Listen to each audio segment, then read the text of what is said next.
what kinds of advocacy actions or strategies did you take, and why did you take those? Yeah, so so I was at the SAR Sweden at the University of Linköping, and we worked on Dr. Djalali's case. And there had been a lot of previous advocacy for him in many jurisdictions, particularly in the United States. But this was the first time that Sweden has worked on his case, and Mhm. he's an Iranian Swedish citizen. So we thought it was really important for our very first SAR Sweden case, advocacy case, to be someone who is Swedish. And so we had like kind of looked at what previous works has like previous universities like student advocacy seminars did, and we really wanted to try to approach it in that way. And we really wanted to approach it in a way that the Swedish audience would be able to relate to.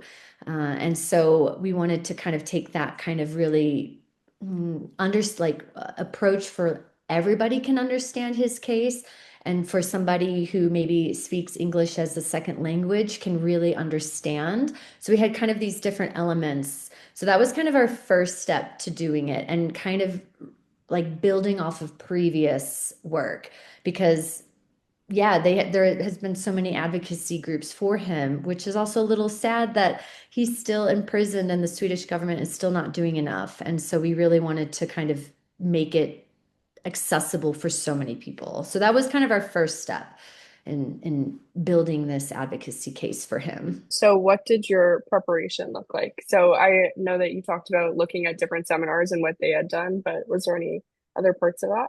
Yeah, so we kind of just because we were the very first students advocacy seminar in Sweden, we wanted to we kind of maybe like other groups have done it, but this is how we did. We kind of built upon like human rights, and then building a social media presence because that was really important for us. And then we also two of our members were Swedish, and so they were able to kind of contact the Swedish Parliament and see if they would be able to have a statement or anything like that. And so, and then we were able to also access Swedish news in that kind of sense. So we were able to kind of, yeah, because of language and because two of our members were Swedish, we were able to access that maybe other groups were not able to.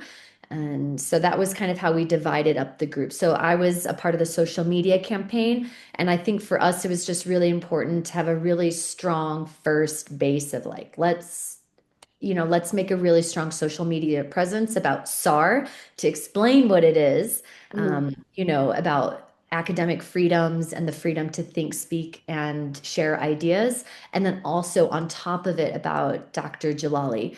And then on top of that, we tried to make some posts in Swedish, again, to try to engage our jurisdiction into um, the engagement, because I feel like a lot of people kind of knew about it in Sweden, but like didn't know the particulars. And so I think for us, it was really important to like kind of capture that audience and to explain it. So we kind of did like multiple groups.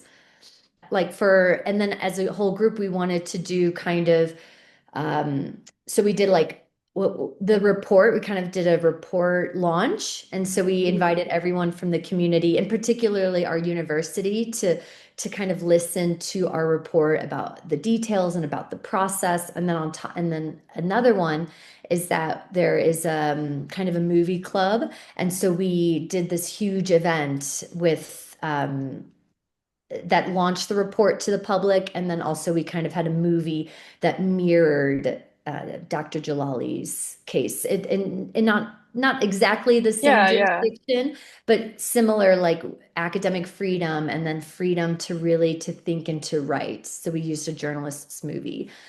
So anyway, so we tried to use the public and showcase kind of this report.